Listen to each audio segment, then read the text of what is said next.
എല്ലാവർക്കും നമ്മുടെ പുതിയ വീട്ടിലേക്ക് സ്വാഗതം. നമ്മുടെ ഇന്നത്തെ വീഡിയോ സ്കൂളുകളിലെ പ്രവൃത്തി ദിനങ്ങളുമായിട്ട് ബന്ധപ്പെട്ട് വന്ന ലേറ്റസ്റ്റ് ആയിട്ടൊരു അറിയിപ്പിനെ പറ്റിയിട്ടാണ്. വീഡിയോ കിടക്കുന്നതിന് മുന്നേ നമ്മൾ ചാനൽ കാണുന്നവർ ചാനൽ സബ്സ്ക്രൈബ് ചെയ്തേക്കുക. അതുപോലെ തന്നെ വീഡിയോ ഇഷ്ടപ്പെട്ടിട്ടുണ്ടെങ്കിൽ വീഡിയോ ഒന്ന് ലൈക്ക് ചെയ്യുക, മാക്സിമം ഷെയറും കൂടെ ചെയ്തേക്കുക. അപ്പോൾ കഴിഞ്ഞ വർഷം 2023 അക്കാഡമിക് ഇയറിൽ 205 അധ്യയന ദിനങ്ങളായിരുന്നു ഉള്ളത്. എന്നാൽ ഈ ഒരു അധ്യയന വർഷം 205 എന്നുള്ളത് 15 കൂടെ വർദ്ധിപ്പിച്ച് 220 എന്ന സംഖ്യയിലാണ് എത്തിയിരിക്കുന്നത്. 220 അധ്യയന വർഷങ്ങളാണ് ഈ വർഷം ഉള്ളത്. അതായത് ഏകദേശം 25 ശനിയാഴ്ചകൾ ഉൾപ്പെടെയാണ് ഈ ഒരു 220 അധ്യയന വർഷം വരുന്നത്.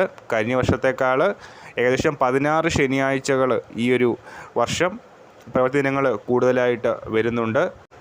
അതുകൊണ്ട് തന്നെ പ്രാദേശിക അവധികൾ നമുക്കറിയാം, മഴക്കാലത്തൊക്കെ ഒരുപാട് ജില്ലകളിൽ പ്രാദേശിക അവധികൾ നൽകാറുണ്ട്.